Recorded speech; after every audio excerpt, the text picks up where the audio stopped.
Cade Cunningham becomes the first Piston since Allen Iverson. Oh, God, that doesn't even sound right saying. First Piston since Allen Iverson to be on the cover of Slam magazine. Just how cool is this? We'll talk about that in today's episode of the Locked On Pistons podcast. You are Locked On Pistons, your daily Detroit Pistons podcast. Part of the Locked On Podcast Network. Your team every day.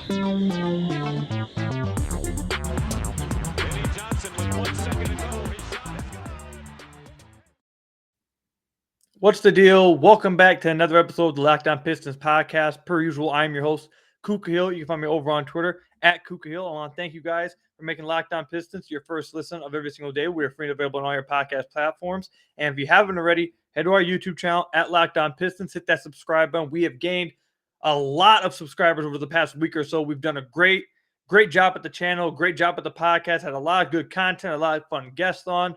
We'll talk about everything we talked about from this past week. It's been a big week, so in the last segment, we'll talk about everything that we covered over this past week. We'll give a little bit of a recap. But first, we obviously have to talk about Cade Cunningham being on the cover of Slam magazine. So before we even start talking about what was said inside this little interview with Cade and the little article that came with it, before we even talk about that, I need you guys to tell me right now in the comment section down below or over on Twitter at Kuka Hill, Which one of these photos did you think was like Cade's best? Like, which one do you think was like the most cool one? So like the cover itself, I think is super dope. The cover itself is dope, and I actually got flack. I actually had to delete this tweet because a lot of stuff was popping off because of it. But I actually said something about his beard when we saw him at Boston. I was like, I don't know how I'm feeling about the beard. The beard looks a lot better on the Slam magazine cover. I'm not gonna lie, it looks a little bit better. But I think the cover looks super cool. I like the one when he's wearing the tank top with the backwards hat. That one's nice. But I think the best one, I think everyone would agree, it's between two of them. Both of them is with this jacket on. I don't know what this jacket or this coat, wherever this is. He got a nice little necklace on. I don't know what kind of coat this is. That coat is fire. I can't hold him. It's absolutely fire. I think I would go with the one with him standing up and yanking the chain a little bit. I think that one was the best one taken in this magazine. But you guys got to let me know which one you guys think was the best one. Because he had some nice photo shoots in here. It was pretty cool photos in here. But, man, how cool is it to have a Detroit Piston on the cover of Slam magazine? Like, just how cool is it? Like, we haven't had that since Allen Iverson was on it in 2000. What was it, 2008 or 2009? Obviously, Allen Iverson's time here did not go very well. But, man, that's 13 years. It's really cool, man. It's really cool because that's big time, dude. Everyone's gonna see that, and I like the message of Detroit first, everybody that was really echoing throughout the article, throughout the magazine with Cade. I just think it's super dope. By the way, I think these jerseys. I saw someone say it on Twitter. I'm gonna echo it a little bit further. These red jerseys, you guys remember last year when they first came out with them? I told you guys that I liked them because I simply just wanted red. I really just wanted red jerseys. You guys know I've been talking about red jerseys even before then. I was begging to get some red jerseys. But after seeing it for a full season, seeing it on the Slam magazine cover, I think these are in competition for like the best Piston jerseys ever. I love these jerseys. I think these jerseys are so dope. I love these jerseys. In the background, you guys will see I have it hung up in a frame. Cade Cunningham's jersey hung up in a frame, the new red jerseys. So I'm really messing with the jerseys. I think they look super dope. They obviously look even cooler on Slam magazine. I'm glad these were the jerseys that got to be shown off on Slam magazine and not the nasty damn, what was it, the gray jersey or the purple jersey, whatever color you want. Those ones are with the sleeves and stuff like oh God. Oof. But I'm just happy that the red ones were on there. But yeah, I just think it was super cool, man. There's a lot of good photo shoots in here. Some of the things they talked about in here, I don't know if you guys have read it or not. You guys definitely should go read this. But it was really cool. They like see Cade talk about Detroit this way nationally. You can tell that his team and his family, they're fully embracing Detroit as their home, as the city that they're going to, embrace and represent. You saw him talk about some Detroit movies that he had seen. Like the whole thing was just super dope, man. It's just like if you're watching this on YouTube, you can see I have a smirk on my face. Like just reading it, going through it, man. It's I don't know any other word than just call it. It's just really cool to have this kind of representation on Slam Magazine, and I don't think there could have been any other person that would have been like better suited to represent Detroit than Cade Cunningham. We said that when they drafted him last year. But man, just the way he answered some of these questions, I thought it was really funny too. When they asked him, "Hey, did you hear the noise around like when you struggle around Rookie of the Year, or people talking down on you, or whatever?" A lot of players would have gave I don't really pay attention to it, blah blah. But he gave a funny answer. I thought it was really funny. He said, anyone who says they don't hear it, that's cap. And I thought that was just really funny because no one really says. I thought it was just funny to hear someone say that's cap on the Slam Magazine article. But there's little tiny things like that, man. You guys really go check it out. I think it's just, again, super dope that the Pistons have someone covering Slam Magazine and everything that was said within here, talking about how he represents the city, how they ended the article or the magazine just with like a great quote from him that he says, quote unquote, within, I think it's me versus everybody, but I got a squad behind me too. So it's us versus everybody. And I really like that too, man. This really shows us how fantastic of a leader Cade is. And that, seriously, we said this when they drafted him. I'll say it again. There really was not a better prospect, a better player for the Pistons to have represent their franchise, represent their team, and represent their city. Literally, Cade's like the most perfect one for this. And this is just a sign of things to come, man. This is just a sign of things to come. Hopefully, the Pistons have more magazines that they're on the cover of in the future. Some wins, maybe holding up, a trophy, a Larry O'Brien trophy or two. So hopefully that's coming soon. But again, I'll link down below in the comment section the article, the Slam Magazine, link to it so you guys can check it out if you guys haven't already. For real, it's a great read, a fun read, really cool. And again, I love these jerseys. And I thought my favorite one was the one with Cade with the coat. My favorite picture was Cade with the coat, yanking the chain a little bit with the glasses on. I thought that was a super dope pick. But yeah, let me know what you guys think about the Slam Magazine with Cade on the cover in the comment section down below or over on Twitter @KukiHill. When we come back, we're going to start to recap some of the things that we talked about over the past week. We had a lot of guests. We had Locked On Kings host on the podcast. We had Locked On Blazers host on the podcast. We had Ant Wright on the podcast. We had Mavs Draft, Richard Stayman on the podcast. We had Bryce Simon on last Friday. It was a hectic week. We provided some great content. We did really good numbers wise also. You guys did a great job showing out for me. But we'll recap everything we talked about, starting off with Jerami Grant and how likely he is that he is traded on draft night to one of those teams that I mentioned. But first, I have to tell you guys about one of our sponsors, your guys' favorite sponsor, Built Bar. We've been asking, and Built has delivered. Built granola bars are here. Built granola bars come in 3 unbelievable flavors. You guys already know which one's about to be my favorite, the chocolate peanut butter flavor, absolutely. But they also have chocolate coconut and white chocolate berry. Want to try all 3 flavors? You can get a mixed box right now at Built.com. There are so many different flavors and so many different type of bars at Built.com. You can see the puff bars. You can see the Built granola bars are loaded with tons of granola. It's a perfect combination of crunch and chewiness. But just like bars and puffs, these babies are packed with protein and covered in 100% real chocolate. With 150 calories, 15 grams of protein, and only 4 grams of sugar, Built granola bars will change your world. Built has cracked the code to better granola. They're the perfect healthy snack to pack in your lunch and take on the road or eat as a snack. So if you've been waiting for a healthy, delicious granola bar to hit the market, this is your time. Head to Built.com right now to get the Built granola bars. 3 delicious flavors to try: chocolate peanut butter, chocolate coconut, and white chocolate berry. Don't miss out. You got to get yours today. Go to Built.com to get Built granola bars now. And go to Built.com, but this time use promo code LOCK15 and you'll get 15% off your order. Again, use promo code LOCK15 for 15% off at Built.com. Built Bar, the best tasting protein bar ever.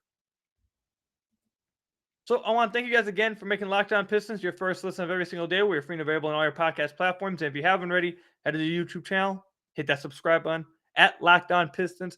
I'd really appreciate it. We collected I think we got 300 new subscribers over the past week or so. We gained a lot of subscribers. We're doing a great job. You guys really showed out for me with the numbers, man, on the podcast and the YouTube channel. This is this might have been our best week, to be honest, I think.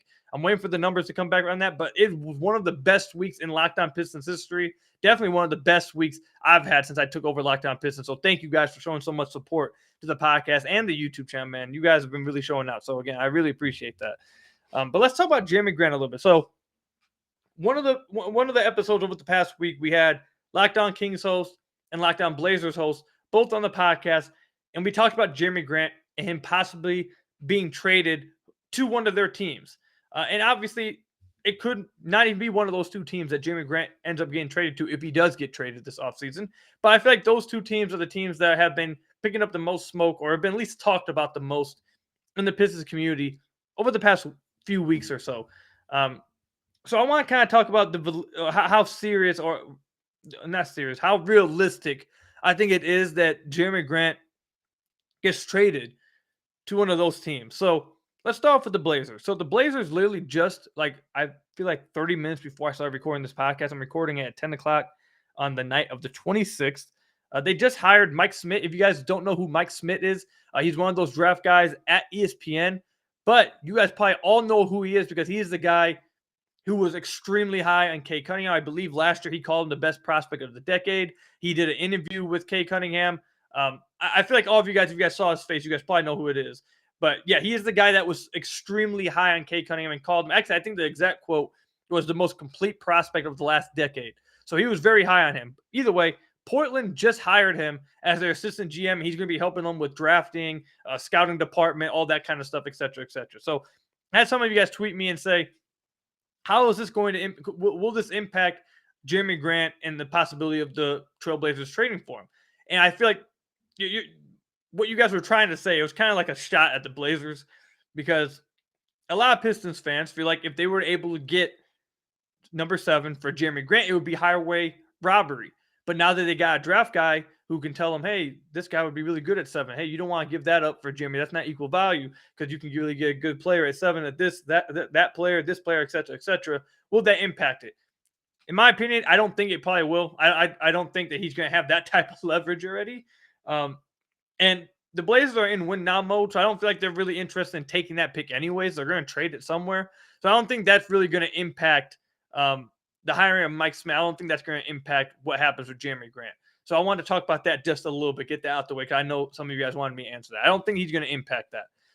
However, do I think it's realistic that the Pistons could get 7 for Jerami? I think it is. I think that's the deal that is most likely to happen this offseason if Jerami Grant does get traded. I think that's the most likely one to happen.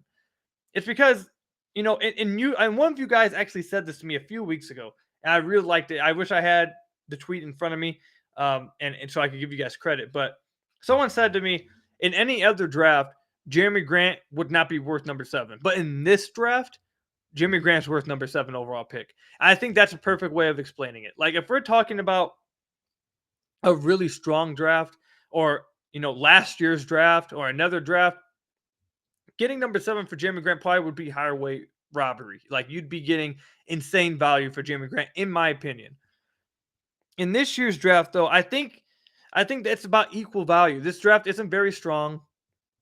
After the top 3, in my opinion, and from a lot of people I've read, the talent drops off at the top 3. Then you have like a little tier where people have Jay and Ivy and maybe, and I say maybe some people have Shane Sharp in there. You guys know I want the Pistons to take Shane Sharp as of right now. But usually it goes top 3, drop off, Jay and Ivy, maybe Sharp, drop off to Murray, Mathurin, and a bunch of like 7 and 8 dudes that are just like, jumbled up into the same tier that, and we had Ant Wright in the podcast say this as well earlier in the week that in other drafts, some of these guys would not be going at this at like 7 and 8. Like Keegan Murray probably would be going late lottery in like a strong draft or at least mid lottery, like maybe 10, 11, 12, somewhere around there. A lot of these guys would be dropping down.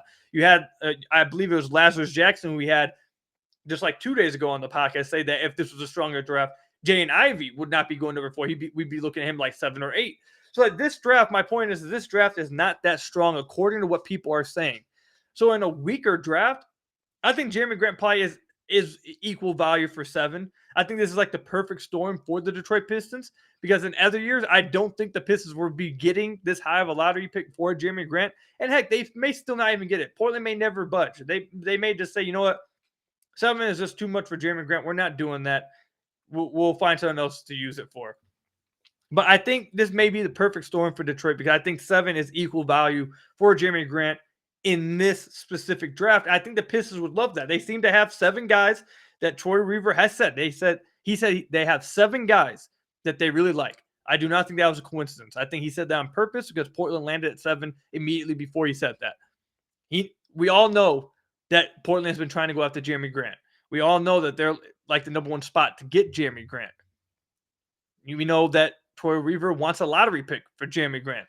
So if they can get 7, I think it would be really good. And I actually think, I know Portland fans don't agree with this. And I know Lockdown Blazers host came on here and he said that a lot of Blazers fans feel like that would be, unfair. And they're more thinking like just some insane stuff. Like if you guys watched that episode, you guys remember they were talking about like some big contracts and like a 2nd round pick or 2 or something like that. Like get on somewhere.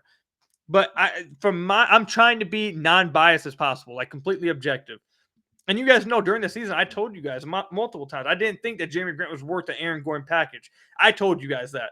So you guys know I don't think Jerami Grant is like worth this, insane price or, like you just hit the lottery again, Jerami Grant. Like you guys know I don't think that. So me trying to be as objective as possible and unbiased, I actually think like if the Pistons could work a trade for Jerami Grant, 7 and Eric Bledsoe, or 7 and the TPE or something like that. If they could work a trade, like I think that would be really even for both sides. I don't think that would be a bad trade for Portland. I know Portland fans disagree, but for me, I think that's an even trade.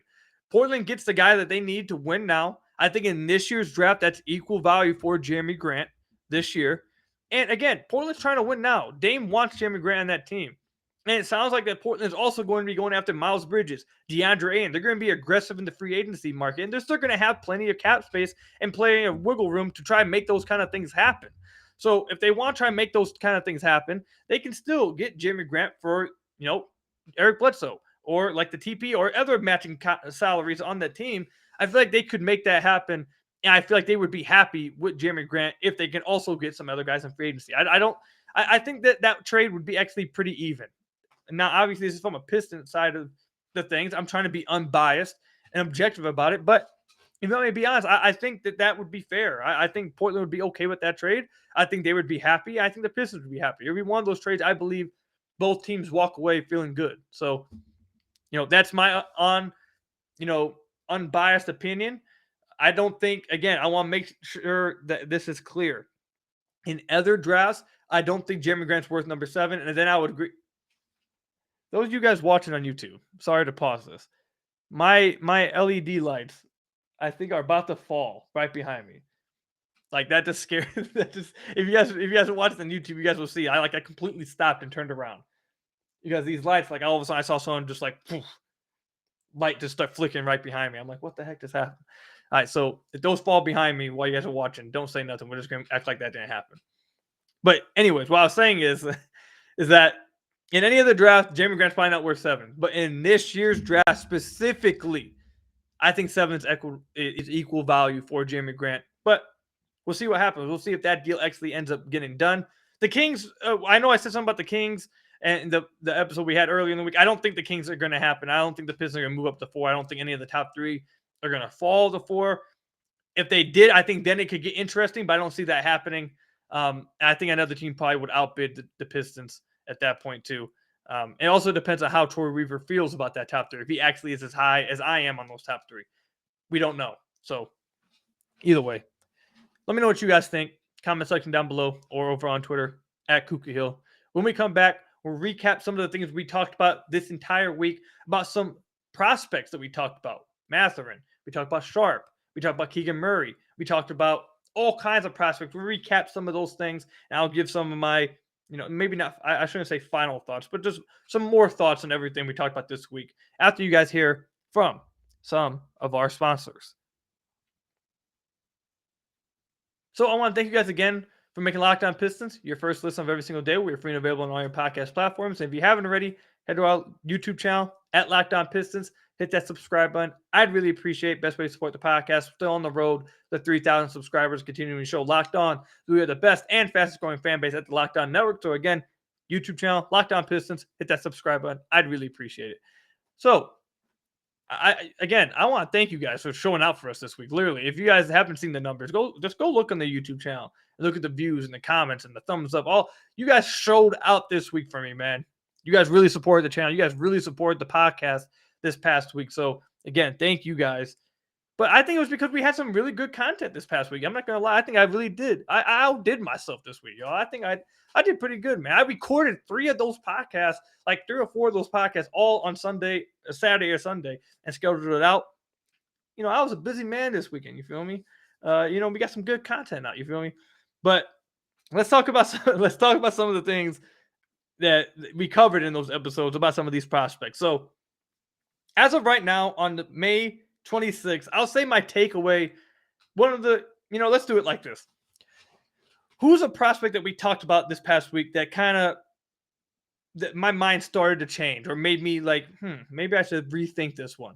There's one prospect that actually did do that for me this past week, talking with Ant Wright, talking with Bryce Simon, talking with Richard Stamen, Mavs Draft, talking with Lazarus Jackson. There's one prospect that has me rethinking where I have him and rethinking whether I should have him higher and actually could he possibly rise to my number 1? And that's Benedict Mathurin. Benedict Mathurin is rising up my, I guess, quote unquote, draft board. Even though my draft board is only going to consist of like 6 players because I don't care anything that happens after the Pistons. So it's not going to have a bunch of players on it. But Benedict Mathurin, I'm not going to lie, is rising up my board a little bit.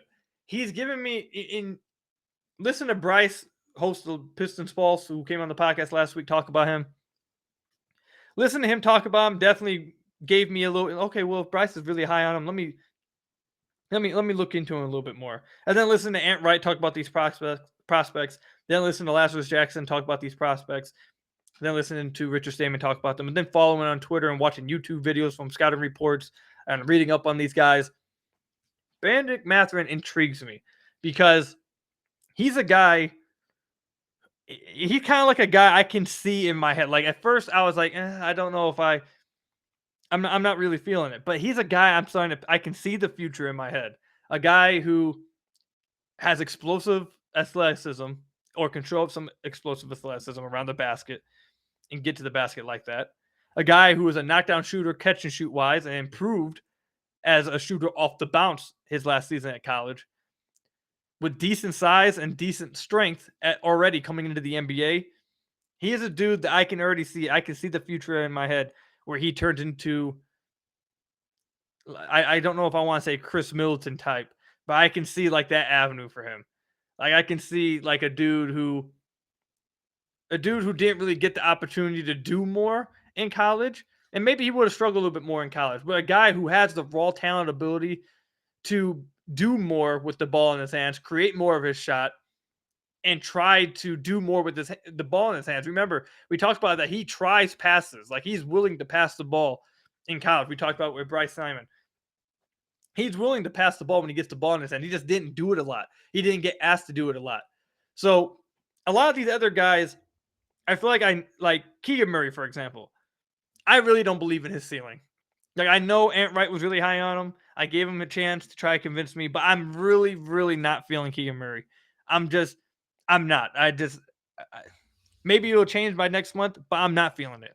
I'm still on there with Shane Sharp. I think he's the pick for the Pistons. I really am a believer in him.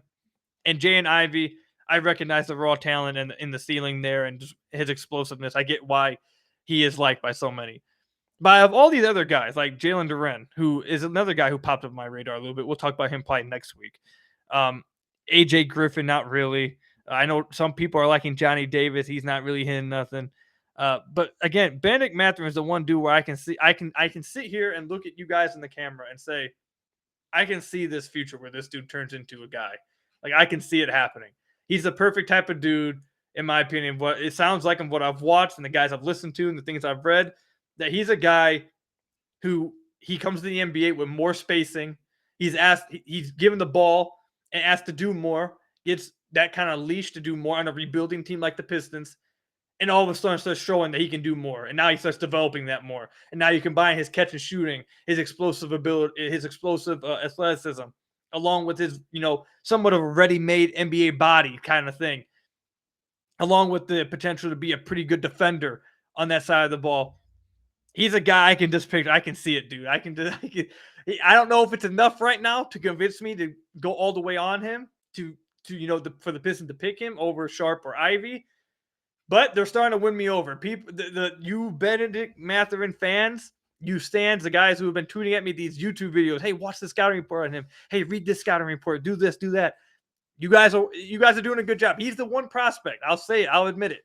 He's the one prospect that I really wasn't feeling. Who now, as of May 26th, I'm starting to warm up to it. I can see the future where he turns into a legit dude. I can see it. So as of right now, I'll give you guys my board, and then we'll end the podcast. As of right now, I have it Sharp, Ivy, Mathurin, Murray. That's my board right there, with Duran rising a little bit and has the chance of taking over Murray at 4. And I get that Keegan Murray, listen, this will be the last thing I say, actually. Keegan Murray, I know, apparently the Pistons really like him. I don't care. I'm not feeling him. I'm sorry. I'm not feeling him at all. It is what it is. You guys like him, that's fine if you guys do. But me, I have a few guys that I'd rather the Pistons take, but that's just me. But let me know in the comment section down below what you guys' big board is looking like right now. Are you guys getting sold on Benedict Mathurin like I am by these scouting reports and these videos and his fans, etc., telling you to watch this, watch that? Did you guys get sold on him by Bryce Simon, who's been doing all kinds of stuff, all kinds of scouting reports, film dives for Detroit Bad Boys and Pistons Pulse on Benedict Mathurin? Did he sell you guys in last week's episode? Again, let me know in the comment section down below or over on Twitter at Kuka Hill. I want to thank you guys for making Locked On Pistons your first listen of every single day. We are free and available on all your podcast platforms. Make sure you guys are making Locked On NBA your second listen of every single day, from the first jump ball at the play-in tournament to the last position of the finals. Locked On experts take you deep inside the playoffs with insight and analysis affecting all 30 teams. Again, I want to thank you guys for seriously showing out for us the past week, man. Let's continue to show out for the channel, continue to show out for this podcast, and continue to show Locked On that we are the fastest and quickest and best growing fan base at this Locked On network. We are going to be taking over Locked On soon, man. Continue to show out for us. Doing a great job. I'm going to continue to come out with some great content for you guys.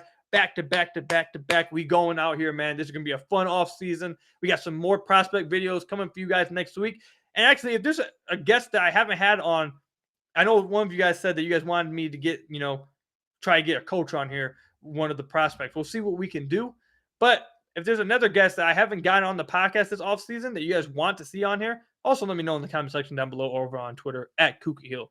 But until next time, I'll see you guys later. Peace out, everybody. Enjoy the rest of these playoffs, and I'll see you then. Stay great, everybody.